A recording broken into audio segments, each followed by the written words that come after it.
Ah, teachers! The unsung heroes of society, the warriors on the front lines of education, the miracle workers shaping the minds of tomorrow's leaders. Or, the people who force you to do homework, hand out pop quizzes like candy, and give you dirty looks when you're 2 minutes late to class. For all their good intentions and hard work, let's not pretend teachers don't have their flaws. Today we're going deep into the world of teaching to uncover everything wrong with teachers. The quirks, the frustrations, and the downright head-scratching moments that make you wonder if the school system was designed as a form of psychological warfare. Let's dig in, but fair warning. If you're a teacher, you might want to sit down with a glass of wine before watching this. You've earned it. Sorry to interrupt, but your English teacher saw your grammar in the comments and begged us to make you subscribe immediately. Ah, thanks. The homework overload. Let's start with the biggest gripe every student has. Homework. It's the bane of our existence, the thing that turns evenings and weekends into endless hours of misery. And guess who's responsible for dishing out this torture? Teachers, of course. Now, we get it. Learning doesn't stop when the bell rings, and practice is important. But do teachers really need to assign enough homework to rival a full-time job? At some point, you have to wonder if they're secretly trying to punish us for something. Maybe it's revenge for that time the class laughed at their joke and they didn't understand why. Or maybe they're trying to make sure we never have time for anything else. Sports, hobbies, even sleep.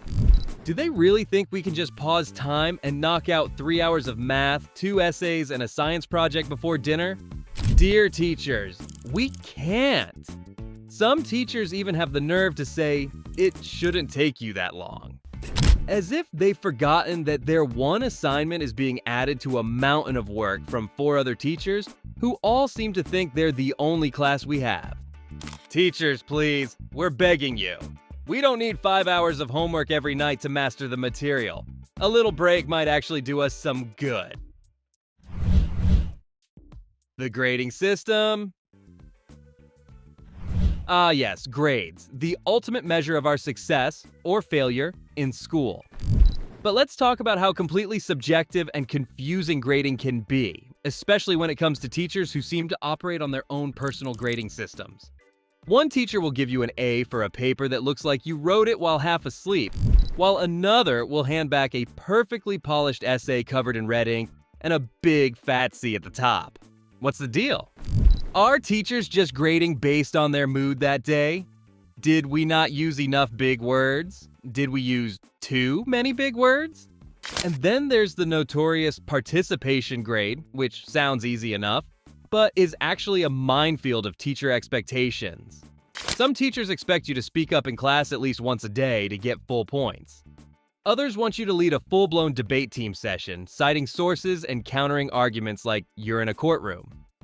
And still others just take attendance and call it a day. Good luck figuring out which one you've got. The grading system is like a game where the rules change constantly, and half the time, we're just hoping for the best. Teachers, please, just give us a grading rubric we can understand. We promise we're trying.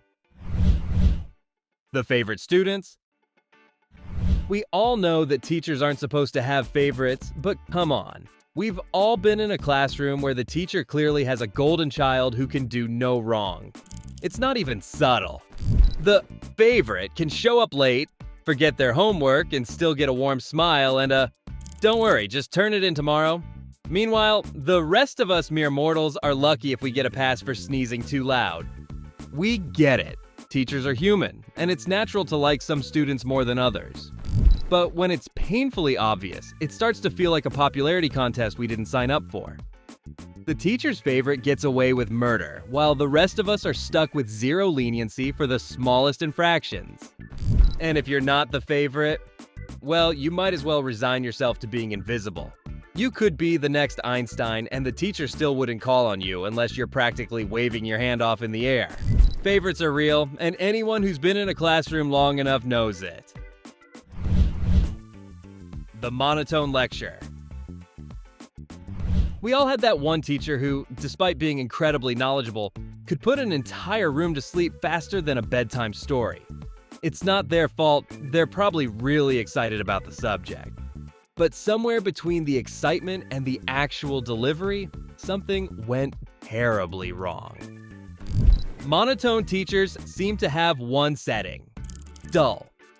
It doesn't matter if they're talking about the Civil War or string theory. Every sentence is delivered in the same flat, emotionless voice. There's no enthusiasm, no variation, just an endless stream of words that wash over you like a lullaby. And it's not just the voice. The slides, the worksheets, the assignments, it's all just as dull.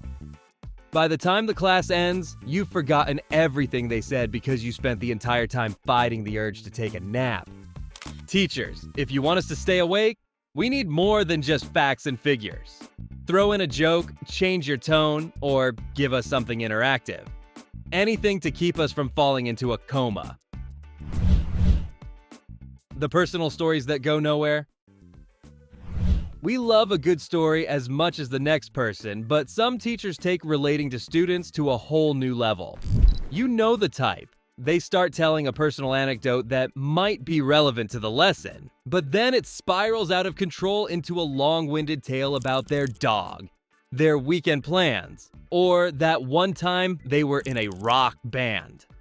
What started as a lesson on the American Revolution has somehow turned into a detailed description of the time they went camping in the Rockies and got lost for 2 days. By the time they circle back to the actual topic, the bell is ringing and no one has any idea what the homework is. We get it. Teachers are people too, and they want to connect with us on a personal level. But when the story takes up half the class and leaves us more confused than enlightened, it's time to reel it in. A quick personal anecdote? Sure. A 30-minute tangent about your youth? Let's save that for office hours. Surprise you're failing. Few things strike terror into the hearts of students like the words pop quiz. It's the ultimate power move, a teacher's way of reminding you who's really in control. They don't even need a reason, just a quick, casual, "All right, class, clear your desks. We're having a pop quiz." And suddenly everyone's palms are sweating and eyes are darting around in panic. Why do teachers love pop quizzes so much? Is it the thrill of catching us off guard? The satisfaction of seeing that look of sheer horror on our faces? Or maybe it's just because they're bored and need a little excitement in their day. The worst part is, no matter how much they tell you to always be prepared, no one's ever truly prepared for a pop quiz. It's like preparing for a surprise attack. How do you study for something you don't know is coming? And let's be real. Half the time we forget what we learned in class 5 minutes after the bell rings, let alone retain enough knowledge to ace a surprise test on last week's lecture. Pop quizzes might give teachers a little power rush, but for students, it's just another way to tank our grade with no warning. Still stuck in the 1980s? In today's tech-savvy world, you'd think teachers would be pros at using computers, projectors, and all the fancy educational apps we're required to use. But nope, many teachers still struggle to figure out how to open a PDF or get the projector to work without accidentally shutting down the entire system. There's nothing quite like watching a teacher panic as they fumble with the classroom tech. "Let me just pull up the PowerPoint real quick," they say, only to spend the next 15 minutes clicking random buttons while we all sit there awkwardly, wondering if we'll ever actually get to the lesson. And then there's the classic: "I'm not very good with computers, so bear with me." Teachers, we love you, but this is 2024. You've had plenty of time to get the hang of it. If we can figure out how to submit assignments through 5 different online platforms, you can probably learn how to connect your laptop to the projector without summoning the IT department. The summer vacation bragging. Teachers love to remind us that they work hard during the school year, and we believe them, don't we? But then summer rolls around, and suddenly it's all Instagram posts of them lounging by the pool, traveling the world, or catching up on their favorite hobbies while we're stuck with summer jobs and summer reading. We get it. You deserve a break after 9 months of dealing with us. But do you really have to rub it in? For the rest of us, summer is the time to work, catch up on homework, or stress about what comes next. Meanwhile, teachers are living their best lives, completely free of lesson plans and student drama. Must be nice. And let's not forget that every fall, they come back refreshed and ready to tackle another school year, while we're still recovering from summer burnout. The mysterious sick days. Teachers rarely take sick days, but when they do, it's like they vanish into thin air. You show up to class, expecting the usual routine, only to find a substitute sitting at the desk with a stack of busy work that makes you question why you even bothered coming to school. Where do teachers go when they're sick? Are they really at home, resting up with soup and daytime TV? Or is there some secret teacher hideout where they all go to recharge? We've never seen a teacher outside of school, so it's hard to imagine them as actual human beings with lives beyond the classroom, right? And of course, when they come back, it's like nothing happened. No explanation, no details, just back to business as usual. Teachers are like superheroes in that way. Mysterious, elusive, and never letting us in on their secrets. The endless meetings. If you've ever stayed after school for extracurriculars or caught a glimpse of the teacher's lounge, you've probably heard teachers talking about their meetings. They love to complain about how many meetings they have, but we have to ask, what are they even meeting about? From what we've gathered, teachers spend half their time in professional development, curriculum planning, or staff meetings. It sounds important, but when you think about how often they're in these meetings, you start to wonder if they're just sitting around drinking coffee and comparing who has the worst class. And despite all these meetings, things in the classroom don't seem to change much. We're still stuck with the same textbooks from 10 years ago, and the smartboard still glitches every other day. So what are teachers really discussing in these secret meetings? If it's not a covert plan to improve the cafeteria food, we're not convinced it's worth the time. Do as I say, not as I do. Oh, the irony of teachers enforcing dress codes. While we're told to follow strict rules about skirt length, shirt logos, and ripped jeans, teachers seem to have their own version of business casual that's pretty flexible. We've seen teachers show up in everything from graphic tees to sneakers, but heaven forbid a student wears a hat or forgets a belt. One minute, they're lecturing us on the importance of dressing professionally, and the next, they're walking around in jeans like it's casual Friday every day. Teachers, if you're going to enforce a dress code, maybe follow it yourselves? Or at least let us have a few dress-down days so we can experience the same comfort you clearly enjoy. The "I wasn't born yesterday" speech. One of the classic teacher moves is the "I wasn't born yesterday" speech. You know the one. They catch you texting under the desk or trying to sneak out of class early, and they hit you with, "I've been doing this long enough to know all the tricks." We get it, teachers. You've seen it all. But let's be real, some of the tricks we've come up with are pretty innovative. Trying to hide a whole snack bar under a hoodie while taking notes on our phone is a skill, not a crime. But teachers love to remind us that we're not as sneaky as we think we are.